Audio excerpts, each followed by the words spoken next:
Dukung selalu channel ini dengan klik tombol like, subscribe, dan komen ya. Hari ini kita akan belajar tentang panas dan perpindahannya. Kita fokus pada pengaruh panas terhadap suatu benda. Apa sajakah pengaruh panas terhadap benda? Ya, pengaruh panas terhadap suatu benda dapat menyebabkan pemuaian ataupun penyusutan. Pemuaian itu apa sih? Pemuaian adalah bertambahnya ukuran atau volume suatu benda karena terkena panas. Sedangkan penyusutan adalah berkurangnya ukuran atau volume karena suhu dingin. Suhu menunjukkan derajat panas benda. Semakin tinggi suhu suatu benda, semakin panas benda tersebut. Energi panas dapat mengubah benda. Beberapa benda akan mengalami pemuaian dan penyusutan karena energi panas. Contoh peristiwa pemuaian dan penyusutan benda dalam kehidupan sehari-hari. Yang pertama adalah termometer. Di dalam termometer terdapat cairan air raksa atau alkohol yang tersimpan dalam pipa kapiler.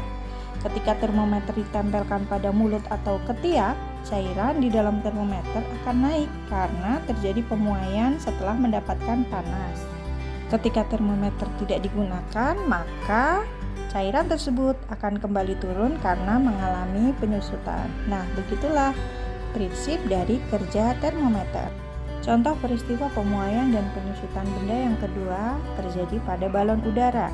Cara kerja balon udara menggunakan konsep pemuaian gas. Gas lebih mudah memuai dibandingkan benda padat dan benda cair. Apabila dipanaskan, molekul gas akan bergerak bebas dan energinya menjadi besar. Tekanan gas juga besar, sehingga udara yang panas akan mendesak naik ke atas mencari udara yang lebih dingin.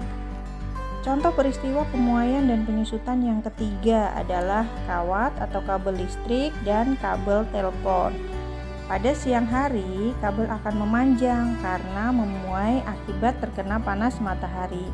Kabel sebaiknya dipasang mengendur atau tidak tegang. Hal ini bertujuan agar kawat atau kabel tidak putus pada malam hari ketika kawat mengalami penyusutan karena suhu udara yang turun. Peristiwa pemuaian dan penyusutan yang keempat adalah pada pemasangan sambungan rel kereta api dan sambungan jembatan. Sambungan rel kereta api dan sambungan jembatan dibuat bercelah atau renggang di antara dua batang rel atau dua batang besi, bertujuan agar rel dan jembatan tidak bengkok atau melengkung jika memuai atau bertambah panjang di siang hari.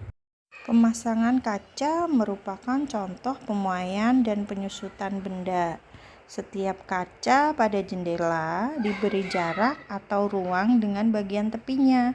Pemasangan kaca yang diberi celah ini agar pada saat siang hari kaca terkena panas matahari, maka kaca tidak pecah karena kaca menekan ke tepi kaca. Peristiwa berikutnya adalah pemasangan keramik. Keramik juga mengalami pemuaian seperti halnya kaca. Oleh karena itu, pemasangan keramik diberi celah agar pada saat memuai di siang hari, keramik tidak menekan ke tepi keramik yang menyebabkan keramik menggelembung. Adanya celah antara satu keramik dengan keramik yang lainnya memungkinkan keramik untuk memuai. Di tengah-tengah celah antara satu keramik dengan keramik yang lainnya diberi nut yang bersifat fleksibel. Contoh peristiwa berikutnya adalah pengisian udara pada ban. Saat mengisi udara pada ban sepeda ataupun ban mobil, sebaiknya jangan terlalu banyak. Udara di dalam ban akan memuai ketika terkena panas, sehingga jika ban terlalu banyak berisi udara, maka ban akan meletus dan dapat menyebabkan kecelakaan. Contoh peristiwa yang terakhir adalah pemuaian pada gelas kaca. Pernahkah kalian melihat gelas kaca retak pada saat dituang air panas? Hal ini terjadi karena adanya pemuaian yang tidak merata pada bagian gelas. Sebaiknya kita tidak menuangkan air yang terlalu panas pada gelas kaca tersebut agar pemuaian dapat terjadi secara merata dan gelas kaca tidak pecah. Terima kasih teman-teman sudah mengikuti videonya sampai akhir. Selalu dukung channel kami ya dengan menekan tombol like, subscribe, dan komen. Semoga bermanfaat buat kita semua. Sampai ketemu di video-video selanjutnya. Bye-bye.